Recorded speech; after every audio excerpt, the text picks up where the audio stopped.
สำเร็จแล้วโครงการเชื่อมต่อสายส่งไฟฟ้า500กิโลโวลต์ระหว่างสปป.ลาวและสปป.จีน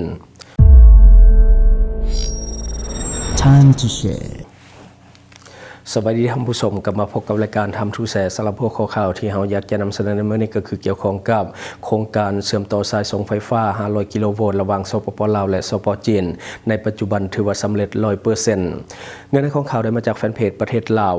โครงการเชื่อมต่อสายส่งไฟฟ้า500กิโลโวลต์ระหว่างลาวและจีนทางเบื้องสปป.ลาวและสปป.จีนได้เชื่อมต่อกันอย่างสมบูรณ์แบบในวันที่5กุมภาพันธ์2026ซึ่งเป็นขีดหมายถึงโครงการวิศวกรรมสำคัญที่ได้รวมเข้าในแผนแม่บทว่าด้วยการสร้างคู่ร่วมชะตากรรมลาวและจีนได้รับความคืบหน้าซึ่งตัดสินชี้ขาดและวางพื้นฐานที่หนักแน่นสำหรับการเริ่มต้นการผลิตอย่างเต็มที่ในเดือนเมษายน2026นี้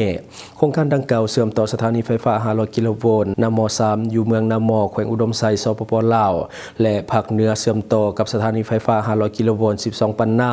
ในนครจิงหงแขวง12ปันนาแขวงยุนนานของสปป.จีนมีความยาวทั้งหมดแม่น 177.5 กิโลเมตรในนั้นเบื้องสปป.ลาวแม่นยาว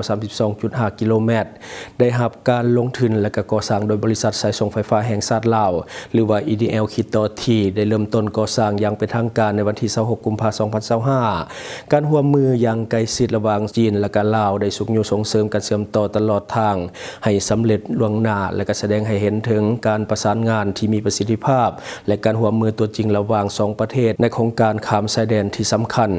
ภายหลังโครงการดังกล่าวสำเร็จแล้วจะมีความสามารถในการส่งไฟฟ้า2ทิศทาง 1.5 ล้านกิโลวัตต์ส่งพลังงานสะอาดประมาณ30กิโลวัตต์ชั่วโมงต่อปีและลดผ่อนการปล่อยคาร์บอนออกประมาณ 2.5 ล้านตัน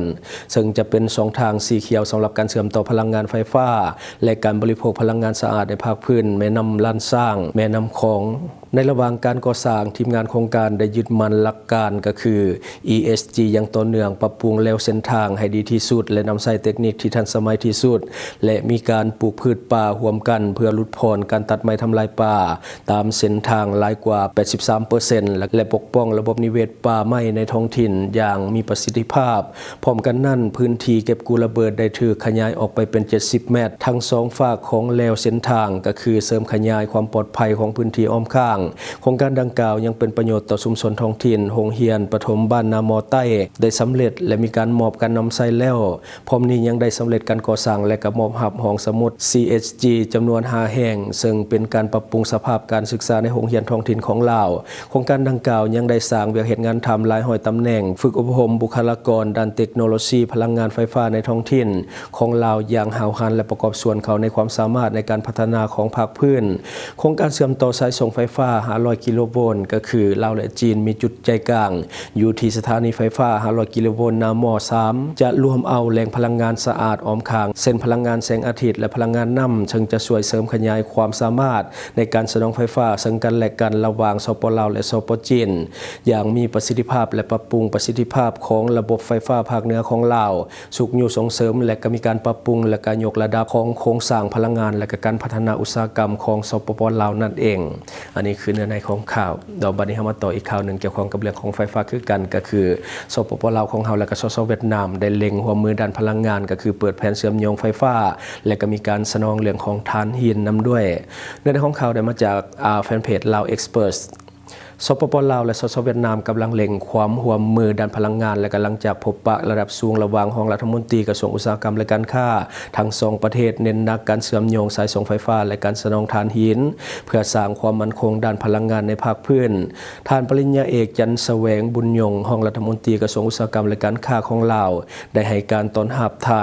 านเวียนฮงลงห้องรัฐมนตรีกระทรวงอุตสาหกรรมและการค้าของเวียดนาม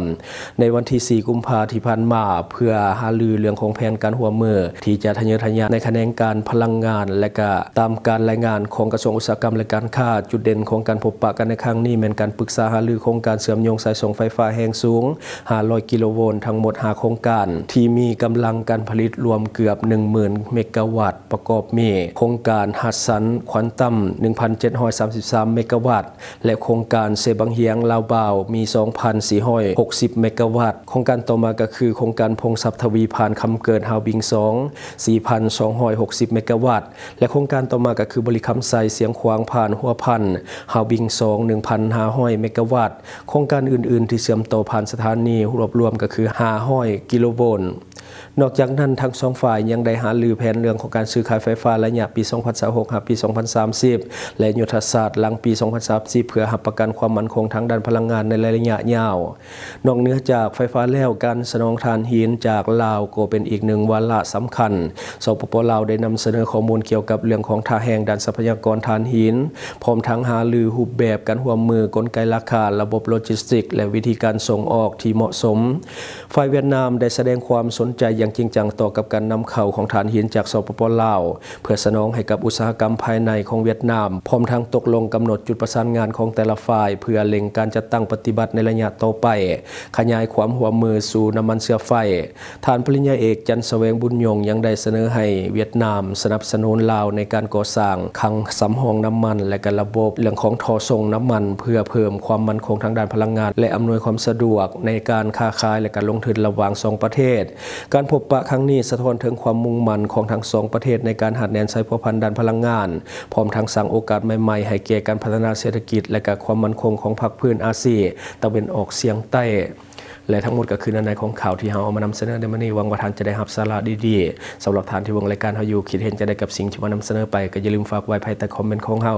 และข้าพเจ้าจะเข้าไปอ่านด้วยตนเองขอขอบใจช่องทางที่คุณสามารถรับชมข่าวสารจาก Time to Share Studio Fanpage Time to Share Laos YouTube Time to Share TikTok Time to Share Laos Facebook สิงห์ดาราสายลินอยู่เมืองลาวใช้แต่เงินกีบลาวและส่งเสริมผลิตภัณฑ์ภายในเพื่อลดพรการนำเข้าสินค้าและแก้ปัญหาเงินตา Subscribe for more video.